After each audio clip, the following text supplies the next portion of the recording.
خیرپور سندھ سے، جہاں Al-Khidmat foundation Khairpur Tome والی کی طرف سے چولستان اسپیشل پرسن آرگنائزیشن کو 10 وہیل چیئرز عطیہ کی گئی۔ مزید تفصیلات سردار طاہر محمود کی اس رپورٹ میں، جس کے مہمان خصوصی چیئرمین بیت المال میاں حیدر عباس پیرزادہ تھے۔ انہوں نے کہا ہے کہ الخدمت فاؤنڈیشن کی جتنی بھی تعریف کی جائے اتنی ہی کم ہے۔ انہوں نے کہا کہ اس کام میں کسی قسم کی سیاسی مداخلت نہیں ہونی چاہیے۔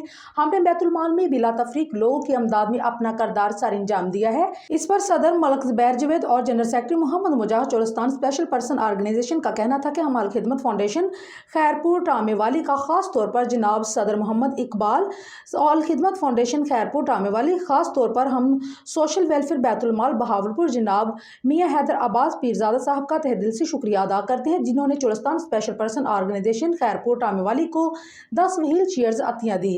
اس تقریب میں یوم یکجہتی کشمیر کی بھی تقریب کی گئی۔ اس پر سوشل ویلفیئر بیت المال کے آفیسر جناب رانا محمد رضوان نے بھی شرکت کی۔ وہیل چیئر لینے والوں کے نام محمد ممتاز، محمد وسیم، عبدالستار، محمد بلال، رب نواز، محمد وقاص، علی رضا، محمد زبیر، ایمان فاطمہ، امینا بی بی، والدہ رحیم بخش تھے۔ ہم امید کرتے ہیں کہ الخدمت فاؤنڈیشن خیرپور ٹامے والی انشاءاللہ آگے بھی ہمارا ساتھ دیں گے۔